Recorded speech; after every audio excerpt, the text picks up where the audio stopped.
So hey guys, this is Piyush and you are watching Piyush education world. तो भाई आज हम करने वाले हैं वर्कशीट 2 साइंस की। जैसे कि मैंने आपको कल वाली वर्कशीट जो डाली थी मैथ की वर्कशीट 2, उसमें बता दिया था कि आ जाएगी ये भी, लेकिन थोड़ा लेट हो गए हम, 1:30 बज चुका है। 2 बजे तक वीडियो आ पाएगी आपके पास, कोई बात नहीं। तो वही जैसा कि आपको स्क्रीन पे दिख ही रहा है थोड़ी पता नहीं आवाज़ में क्या हो रहा है मेरी, कलर। तो सब्जेक्ट है साइंस, वर्कशीट है 2, डेट आपकी पता ही आपको आज की ही है। Directorate of education GNCT of Delhi की तरफ से मैं जो वर्कशीट है प्रोवाइड करवाई गई है। तो भाई वर्कशीट 2 है रासायनिक यौगिकों के सूत्र, ठीक है जी। तो ये हो जाएगा, यहाँ हम आपको एक ग्रिड में धनायन और ऋणायन दे रहे हैं, जैसे कि आपने अपनी वर्कशीट 1 को किया है। उस वर्कशीट की सहायता से इस निम्नलिखित ग्रिड पूरा कीजिए और रसायनों के नाम भी लिखिए। अभी क्या करना है ना, इन्होंने ना हमको ये छोटा कर लेता हूँ थोड़ा सा, एक चार्ट दे रखी है। लास्ट वर्कशीट अगर आपने की है किसी भी तरीके से तो आपको छोड़िए, मैं बात ही नहीं करता क्योंकि वो मैंने नहीं करवाई है। तो भाई इसमें क्या करना है ना कि हमें ये धनायन पॉजिटिव चीज़ें, ऋणायन माइनस वाली चीज़ें, इनको दे दिया है, इनसे हमें फॉर्मूले बनाने हैं। तो जैसे कि मैं सीधे बिना किसी चीज़ से करके चलता हूँ, ये Na लास्ट अगर आपने किया हो ना, क्या नाम था, लास्ट वर्कशीट की है फर्स्ट, तो उसमें Na यानी कि सोडियम होता है, उसकी वैलेंसी होती है 1। इसका क्रॉस मल्टीप्लाई चलिए छोड़ते हैं, अभी Na हो गया 1। अब हमें Cl से करना है, Cl-1 से, तो Cl लिख देंगे। तो Cl क्लोरीन होता है, क्लोरीन की वैलेंसी 1 रहती है, इसे गुणा कर देंगे, Na1 हो जाएगा, Cl1 हो जाएगा। क्या हो गया ये, Na sodium 1 chlorine 1, sodium chloride कहेंगे अब हम इसको, सोडियम क्लोरीन नहीं कहेंगे, सोडियम क्लोराइड हो जाता है इसका नाम। तो 1 और 1 जैसे कि मैथ में आपने देखा ही है कि 1 नहीं लिखते हैं, तो उसी तरीके से नहीं लिखा जाता है, ये लिख भी सकते तो अभी कोई दिक्कत नहीं है। तो इसी तरीके से आपको ये सब करना है। और रही बात अब वैलेंसी की, तो भाई संयोजकता यार, एक तो ये अगर आपने लास्ट वर्कशीट की है फर्स्ट वाली, तो उसके अंदर एक संयोजकता लिखी हुई थी, तो सोडियम लिख दिया, सोडियम के आगे उसका ये Na उसका सिंबल लिख दिया, उसके आगे संयोजकता के नीचे उसका लिख दिया था 1 प्लस का, ऐसे माइनस प्लस जो भी है, तो उसे संयोजकता वैलेंसी कहा जाता है। तो आपको उससे पता लग जाएगा कि कौन किसकी क्या होती है। तो भाई देखो Na की तो हो जाएगी NaCl, ठीक है। तो Na का जब मैं आपको एक सीधा ना कुछ मेन का बस बता दूंगा, बाकी पूरा चार्ट बना के एक कॉपी में मैंने स्क्रीनशॉट लेके बता दूंगा आपको किस तरीके से बनाना है, ठीक है। तो भाई Na का तो मैंने बता दिया, सोडियम का करना है हमें OH से, और OH का मतलब होता है हाइड्रोक्साइड। तो Na की वैलेंसी 1 गुणा कर देंगे, OH की वैलेंसी भी 1 ही है, तो NaOH हो जाएगा, NaOH। तो इस वाले कॉलम में ना आप ये लिख देना, ठीक है। ऐसे ही Na का HCO3, अब H का मतलब आपको पता ही, हाइड्रोजन, CO3 का कार्बोनेट, हाइड्रोजन कार्बोनेट हो जाएगा। सोडियम का Na, तो सोडियम हाइड्रोजन कार्बोनेट, तो ये हो जाएगा NaHCO3। अब इसका भी आप कर सकते थे कि लिख दो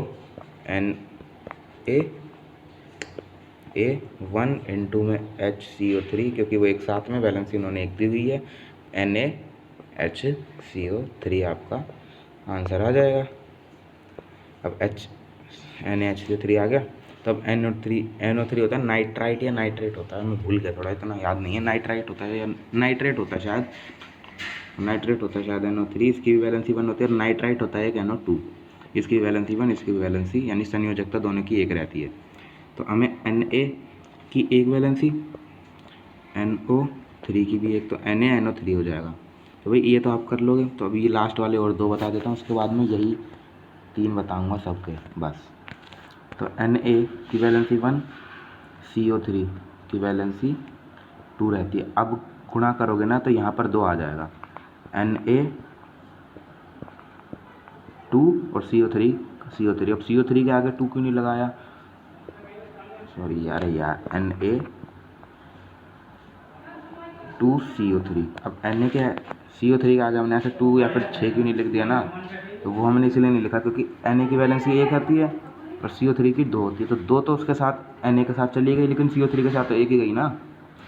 और हाँ, अगर कैसे भी हो, जैसे कि ये वाला आपको दिख रहा है, तो इसमें क्या था, सोडियम 1, N2 में SO4 की वैलेंसी 2, तो इसने लिख दी है Na2SO4।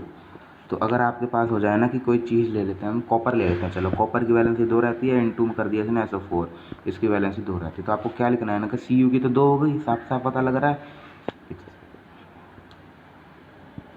Cu की तो 2 हो गई, तो आप SO4 को क्या लिख दोगे, SO4 का होल ट्वाइस 2। इसको जो ब्रैकेट लगा देते हैं ना, तो साइंस की भाषा में से इस फॉर्मूले के लिए होल ट्वाइस कहेंगे और इसको 2 यहाँ पर ऐसे नीचे लिख दिया जाता है, ठीक है जी।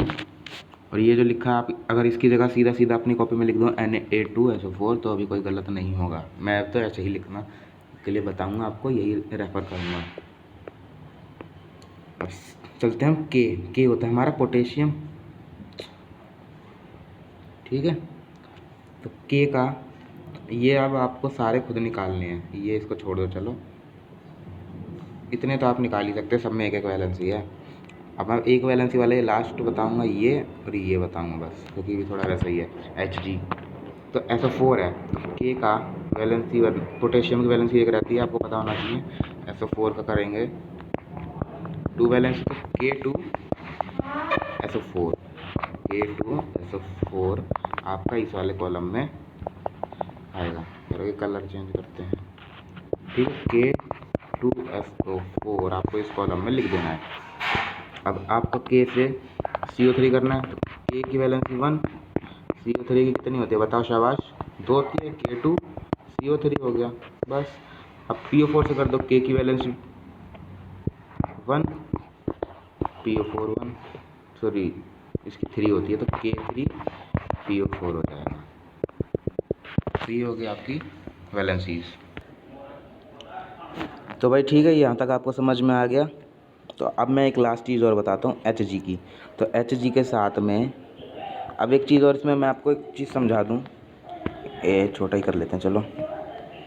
ये चार्ट दिया है ना आपको, अरे इसमें ये लिखा हुआ है, तो इसमें 1 प्लस है ना जिसके पास, तो उसकी 1 वैलेंसी है। अब यहाँ पर ये 2 है, तो Cu की वैलेंसी देखो मैं आपको बता दूँ, तो Cu की वैलेंसी ना 1 होती है ना 2 होती है, Cu की ना 2 वैलेंसीज होती हैं टोटल, 1 और 2।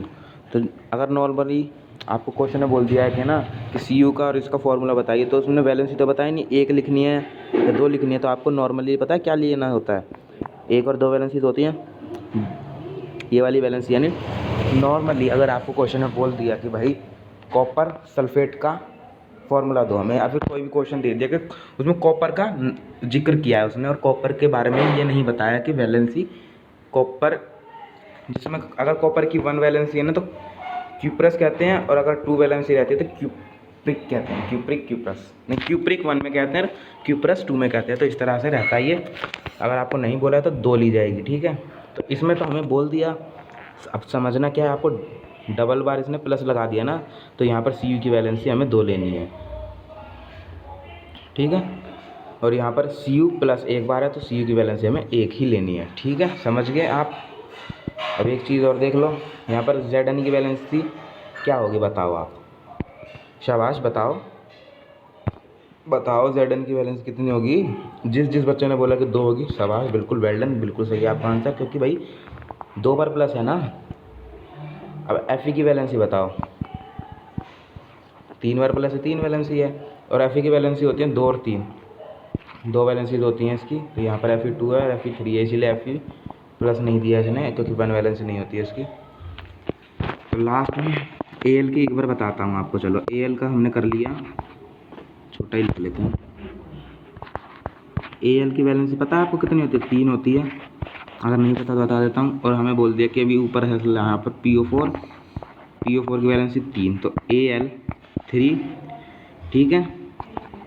PO4 3। आप तो ये लिख के आ जाओगे, बिल्कुल ठीक है, यहाँ तक लिखोगे बिल्कुल सही है ये फॉर्मूला। लेकिन एक चीज़ रह गई, एक स्टेप हो सकता है कि ये जो एग्जामिनर होगा आपका हाफ मार्क काट ले।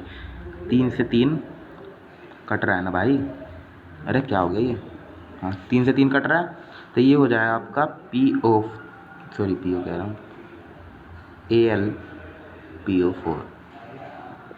यहाँ तक समझ आया, AlPO4 हो जाएगा आपका ये आंसर। तो अब ये वाला आपको कैसे समझना है बता देता हूँ। कैल्शियम की वैलेंसी होती है 2, गुणा कर रहे हैं, PO4 है, PO4 की वैलेंसी 3 होती है, तो 3 तो इधर चला गया, तो Ca3 PO4 ब्रैकेट में यानी कि होल ट्वाइस में, और 2 इसकी वैलेंसी इधर लग गई। मुझे पता है आपको थोड़ा लिखने वगैरह की दिक्कत हो रही है, मतलब लिखने की मेरे को दिक्कत हो रही है, स्क्रीन छोटी पड़ जाती है यार थोड़ा, ठीक है। तो हो गया यहाँ तक, तो समझ आ गया इसको थोड़ा।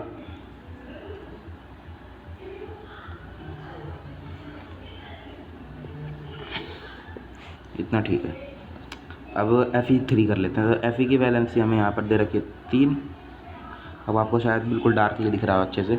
और हम निकालते हैं SO4 का। SO4 की वैलेंसी है 2, तो ये हो जाएगा Fe, सॉरी ये एक चीज़ गलत कर दी मैंने, Fe लिखना था, F3 लिख दिया गलती से। इसकी वैलेंसी 3 होती है।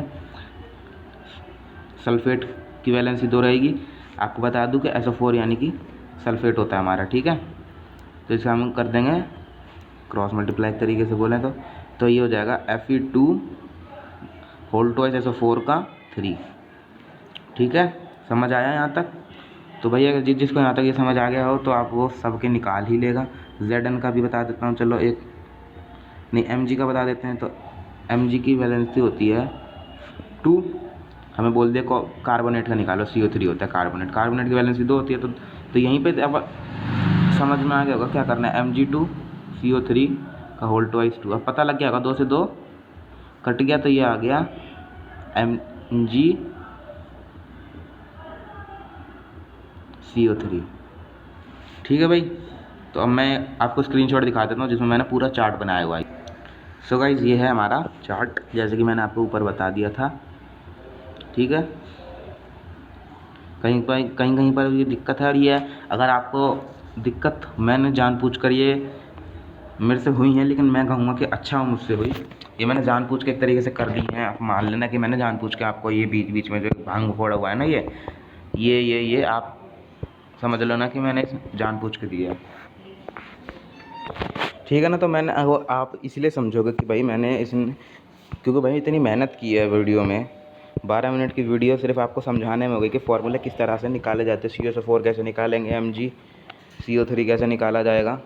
तो भाई अब इतना तो बनता है कि ना कि बीच बीच का पूरा चार्ट आप मुझे पता ही है, कुछ तो होंगे जो टेप डालेंगे और कुछ होंगे जो भाई खुद करेंगे। लेकिन जो टेप डालेंगे उनके लिए कुछ तो खुद करो भाई, कुछ तो खुद कर निकालो ना। तो यही है आपके लिए चार्ट, स्क्रीनशॉट ले लो या फिर वीडियो को पॉज कर लो। अगर वीडियो पसंद आए तो वीडियो को लाइक कर देना, चैनल को सब्सक्राइब कर देना। मिलते हैं अगली वीडियो में। Thank you, thanks for watching.